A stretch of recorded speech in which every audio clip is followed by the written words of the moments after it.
अस्सलाम वालेकुम, कैसे हैं आप। मैं हूं वेट राशिद अमान। आप देख रहे हैं यूट्यूब चैनल वेट्स वीएन में खुश आमदीद। उम्मीद करता हूं ज़िम्मेदार भाई और शौकीन हज़रात सब खैरियत से होंगे और अल्लाह ताला की रहमतों के साए में होंगे।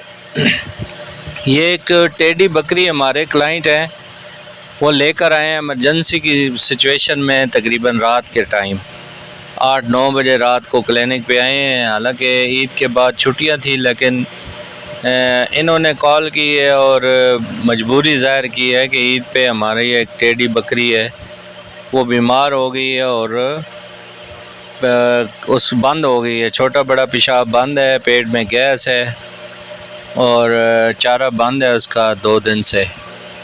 तो मैंने कहा कि उसे इधर ले आएँ, चेक करेंगे। उसकी हो सकता है मैदे की सफाई करनी पड़े।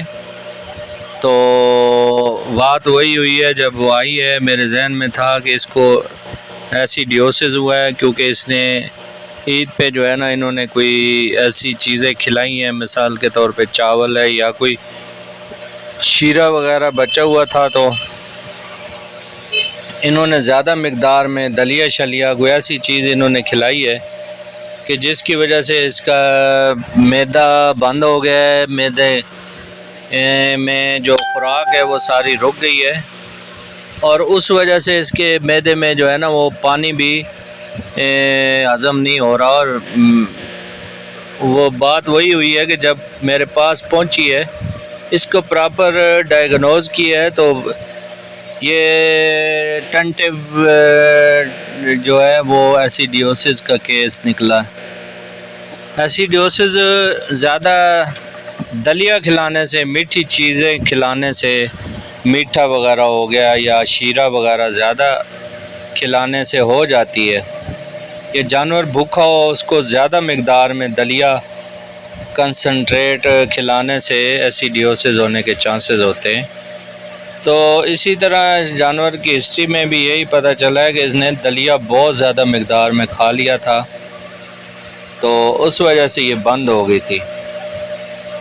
तो इसकी रेस्पिरेशन और हार्ट बीट और सारा कुछ चेक किया है, इसकी आइज़ म्यूकस मेम्ब्रेन चेक की है, इसके स्टमक में जो सूरत हाल थी उसमें उसकी साउंड को, स्टमक साउंड को चेक किया गया है कि वहाँ पे पानी के छलकने की आवाज़ आ रही, छल छल की आवाज़ आ रही थी। तो टेंटिव डायग्नोसिस वही एसिडियोसिस का हुआ है।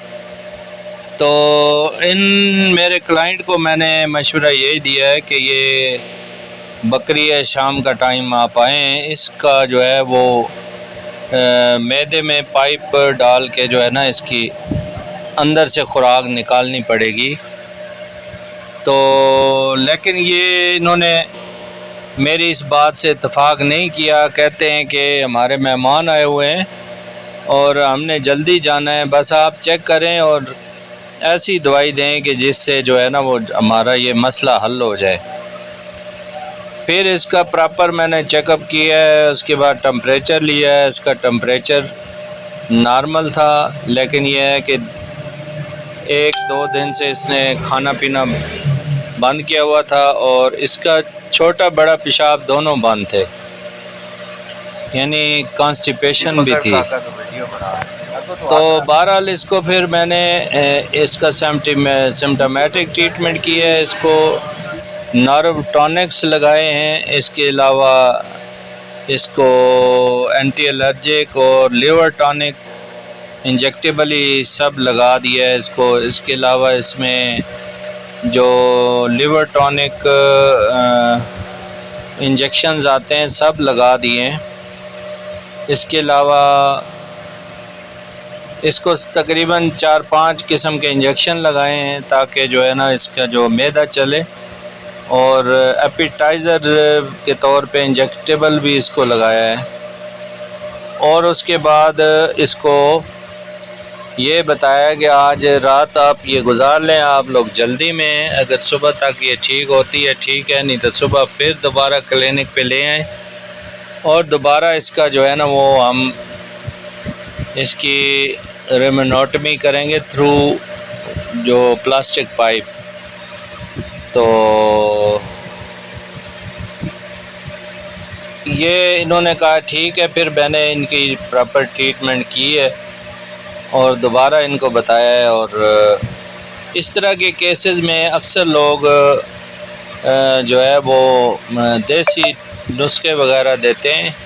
जब जानवर के मैदे में टिम्पनी हो जाए, ब्लॉटिक हो जाए और बंद हो जाए, तो पहले तो ये है कि इसको प्रॉपर डायग्नोज़ किया जाता है। डायग्नोज़ एक तो जानवरों की जो फिज़िकल कंडीशन है उसके मुताबिक डायग्नोसिस होती है। दूसरा, जानवर की जो हिस्ट्री है मालकान से वो पता चलती है।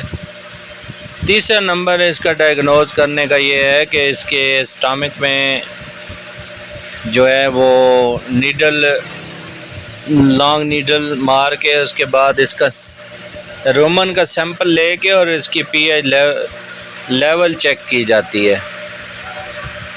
बहरहाल ये क्लियर कट जो इसकी हिस्ट्री थी पेशेंट की, ये इसका जो डायग्नोज जो मैंने किया है वो एसिडियोसिस का किया है। और इसकी एसिडियोसिस की जो है ना मैंने ट्रीटमेंट की है। इनमें इंजेक्शंस के साथ साथ मैंने इनको गैस्ट्रोबुल टॉनिक लिक्विड दी है और साथ में सोडा बाइकार्ब इनको तजवीज़ किया है कि इसको आधी चम्मच 4-4 घंटे के वक्फे से पिलाएं। चैनल पर नए आने वाले दोस्तों से गुजारिश है कि मेरे चैनल को सब्सक्राइब करें, लाइक और शेयर करें। और इसके अलावा जो है जो भी आपको वीडियो पसंद आए तो उसको शेयर लाजमी कर दिया करें। इन्हीं अल्फाज के साथ नेक्स्ट वीडियो तक के लिए इजाज़त चाहता हूँ। फ़ी अमान अल्लाह। अल्लाह हाफ़िज़।